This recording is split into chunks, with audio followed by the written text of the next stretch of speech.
Normally, I don't like to tell people about my life or the things I've experienced. It gives me a lot of anxiety, especially related to interacting with other people. I've only told this to a few people outside my family, and only recently started sharing it with others. I really wish I'd told someone sooner, as I discovered later a coworker encountered these men as well. I work downtown, standard 8 to 5 hours.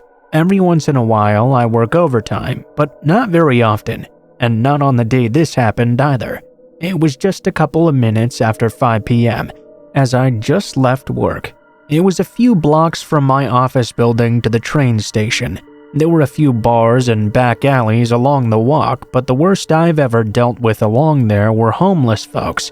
Maybe some would get a little bit aggressive when asking for cash. That never really bothered me too much though. The train ride from the station downtown to the station where I parked my car was about 40 minutes. If I'm lucky, I could manage to grab a seat and wouldn't have to stand up for the entire ride.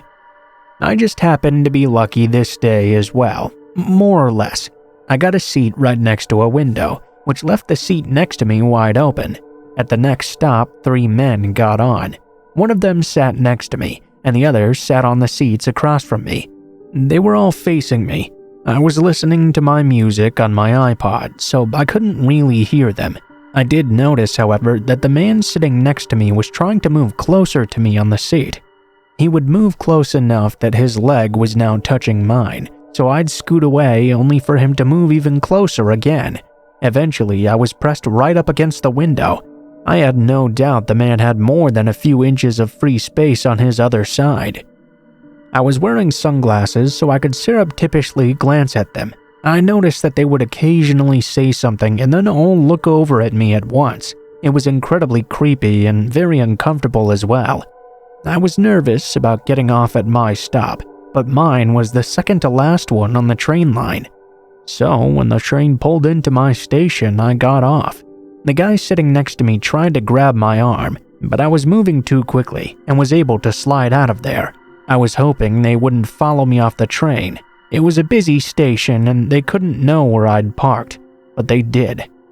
I guess it happened to be their luck that night that they'd targeted me. I parked in the furthest lot from the station because the parking there was free. It was about a 7-minute walk away. That wasn't too bad usually, but this lot was very quiet, and I was really worried about these guys now following me. For a bit of background, I was fat at the time. I work an office job and I was sitting around all day and not really working out. Add to that my strong sweet tooth and you've got a recipe for a bad body. I was about 30 pounds overweight and couldn't run probably more than 30 seconds at most. Pretty sad considering I ran track and played hockey all throughout high school. I still play, but on a women's daytime league and it's not very competitive. I'm the youngest on my team by about 20 years. It's just something fun to do.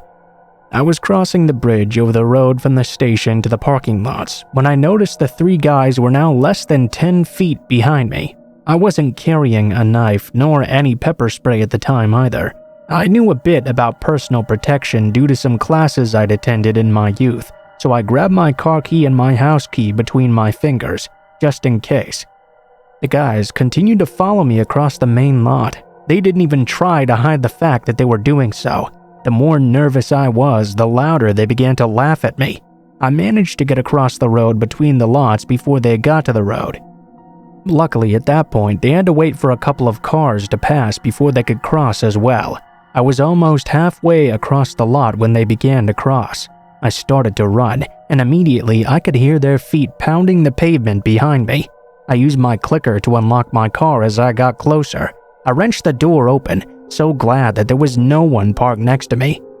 I had just barely closed my door and slammed the lock shut when the men reached my car. They were banging on my windows, yelling and jeering. I'd never been so afraid for my life before. I was worried they'd just break the windows and grab me. There was also a guy at the back banging on the back of my car, so I couldn't just reverse out of my spot without running him over.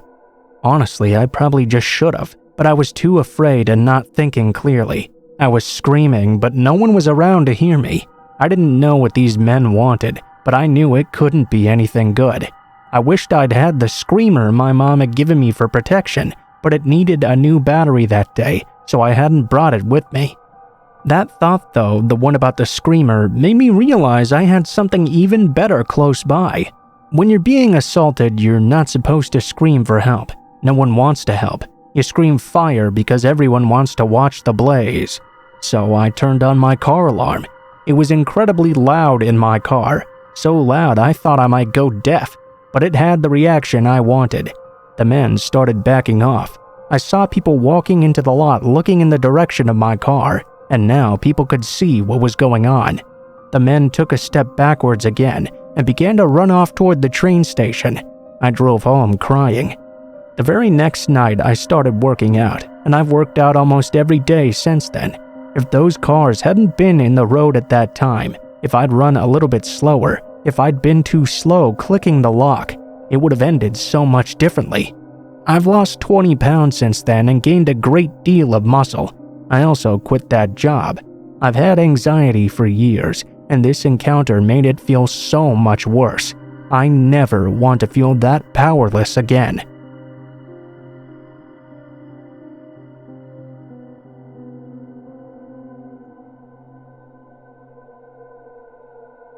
When I was around 12 years old, my parents went away for a week to visit family in a different country. They had originally arranged for me to join them as well, but I'd begged and begged for them to just let me stay here at home. I hated visiting family overseas. My older brother, 17, was staying at home, so they decided in the end to just let me stay with him. The first few nights, everything was perfectly fine. It was summer break, so I didn't have school, and there was a ton of food in the house as well. We ate, played video games together, and watched a lot of TV. It was the first time in my life I was separated from my parents for more than a couple of days, and for the most part, I was totally and completely in the zone. My brother was very lenient as well. He'd let me eat whatever I wanted, stay up super late without telling me to sleep, partially because he was a kid himself, and partially because we'd always just gotten along really well. In any case though, he was still in charge. One night, the fourth one if I remember correctly, my brother decided to order a pizza. The food in the house wasn't running out or anything, but my parents had left us with a bit of extra cash, and we hadn't really spent any of it yet. We figured a nice pizza night was in order. He phoned it in at around 8 o'clock in the evening, and we sat together in the living room watching a movie while waiting. Thus far, he had avoided going out with his friends because he was afraid of leaving me home alone, so instead that night he invited a couple of his friends over to join us, Drew and Chance. The four of us were hanging out together having a wonderful time chilling, when suddenly there was a loud knock on the door. Thinking it was the pizza delivery person, my brother got up to answer.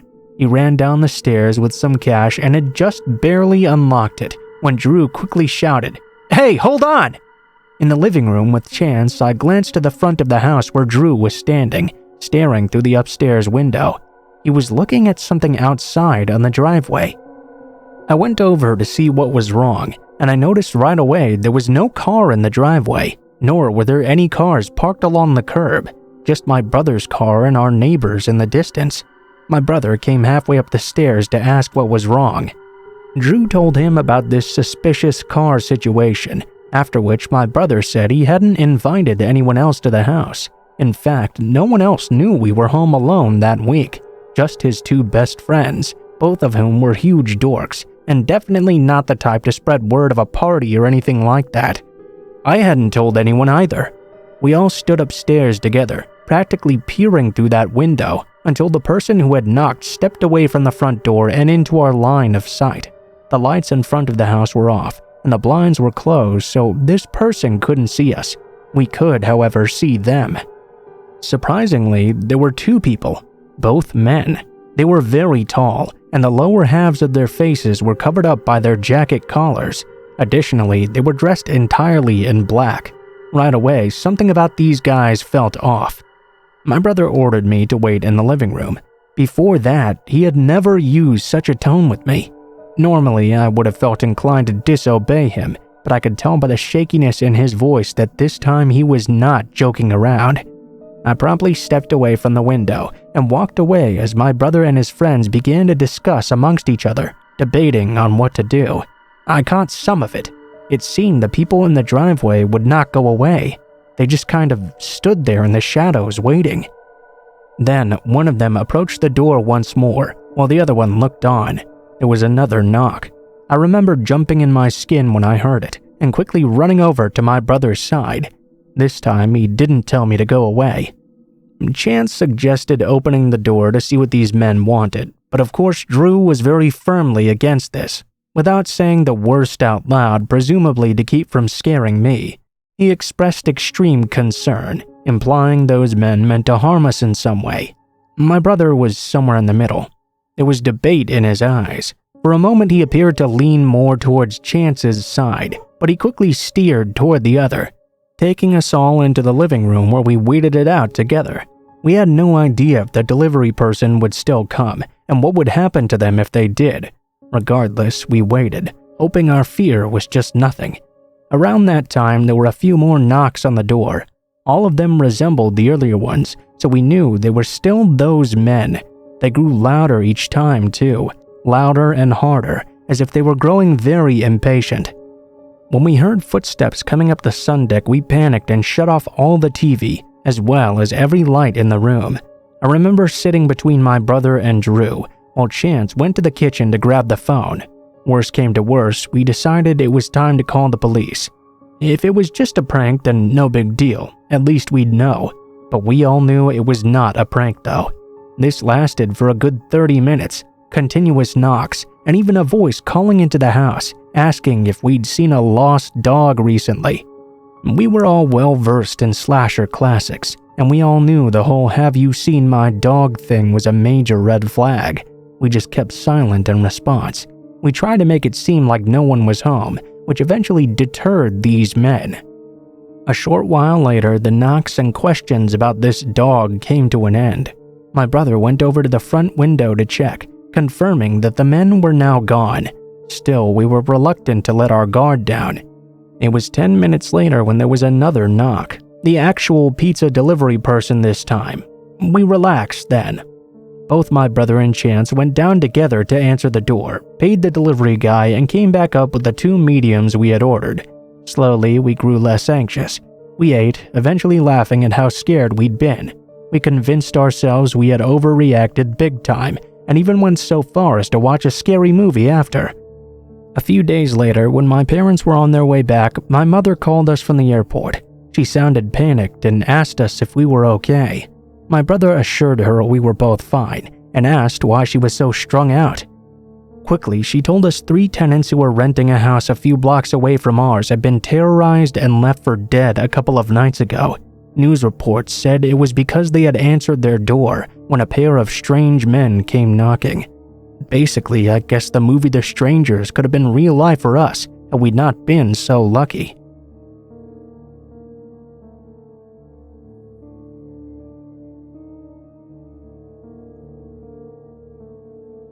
A few years ago, it was my boyfriend's birthday, and I went to surprise him at work.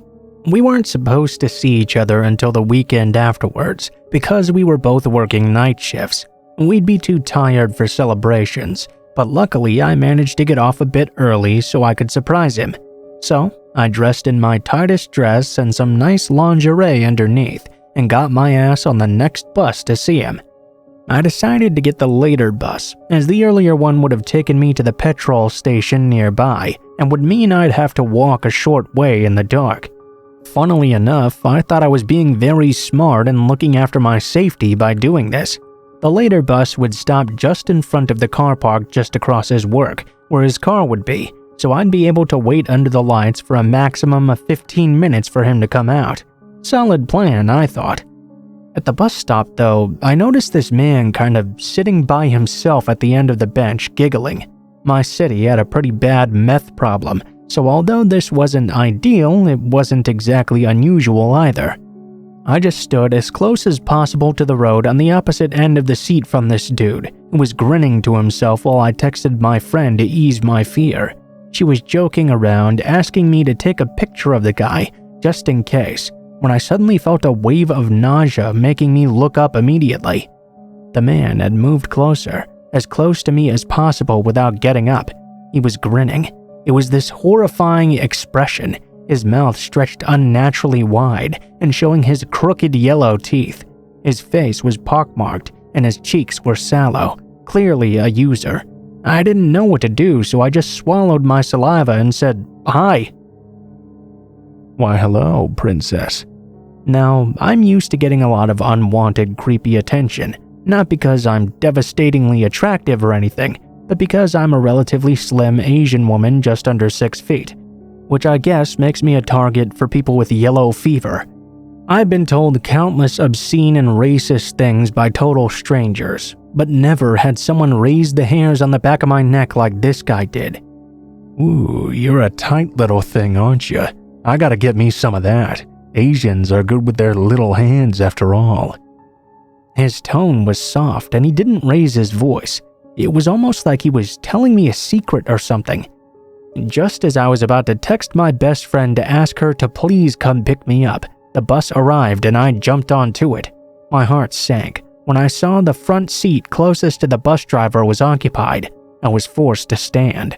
The creepy meth man, of course, came and stood right next to me, breathing down my neck. I prayed he'd get off before me, but of course he didn't. As we were getting closer and closer to my stop, I began to get the overwhelming feeling of panic. I felt nauseous with fear. I knew that the car park near my boyfriend's work was a few meters away from a car wash, but it was also next to a dark undercover area near a funeral home that I knew was a druggy hotspot. My best bet, I figured, was to jump off the bus as soon as possible and hastily make my way to the car wash to beg for help. I jumped off the bus, ran across the road to the car park, and my stomach dropped when I realized it was closed. Of course, it was late at night. How could I have been so stupid? I looked behind me to see if the man had followed me. He was walking slowly towards me, still smiling that freakish smile. Then he started to slowly circle the car park. I realized then he seemed to be walking in spirals, with each circle getting closer and closer towards me. I had tears streaming down my face and absolutely no weapons on me. It didn't even occur to me to call for help because I didn't want to look away from this stranger. I was frozen in fear. Then, just by pure incredible luck, a car happened to pull up to the car park. It was a group of teenage bogans, basically frat boys. Even through their own drunkenness, they recognized a terrified and hysterical woman in trouble. I screamed at the men for help, and they wasted no time making a beeline for that creepy guy. The dude ran as soon as he saw them approaching in their car, while the other blokes comforted me and called the police. My boyfriend showed up shortly afterwards, concerned and confused as to why his scantily clad, sobbing girlfriend was in the car park being consoled by 4 random teenagers. He thanked them profusely, and to this day I don't know what I would have done if those guys hadn't showed up.